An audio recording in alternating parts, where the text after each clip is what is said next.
Here's the biggest mistake that perfectionists make when they try to cut back on their drinking. It's usually the first thing they do and almost guarantees that if alcohol wasn't that big of a problem, it's about to be. By the way, I'm Colleen, and I'm an intuitive drinking coach. I work with high-achieving professional women to cut their drinking by about 80% using my emotional sobriety method.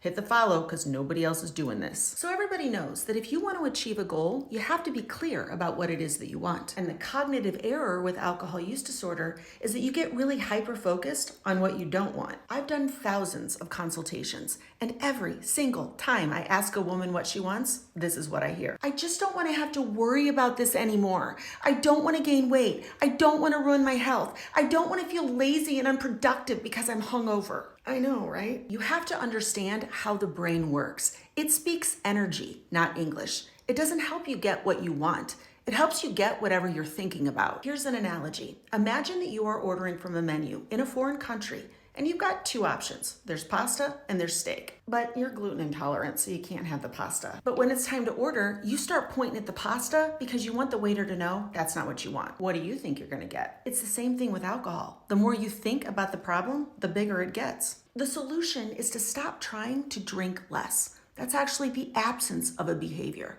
And start thinking about what it is that you want more of. Who would you be? What would you be doing if you weren't so obsessed with alcohol? I'll be honest that my emotional sobriety method does not work for everybody with alcohol use disorder. For some people, it is just easier to quit. But unless you plan to give it up forever, sobriety is just a temporary solution because you're still stuck in that all or nothing mindset. And when you have a drink in the future, you're going to be sliding right back down that slippery slope. If you want to solve this problem for good, the first thing you need to know is whether or not you have a legit drinking problem or actually just a thinking problem. Go to my profile, click on my link tree, and take my free 5-question quiz.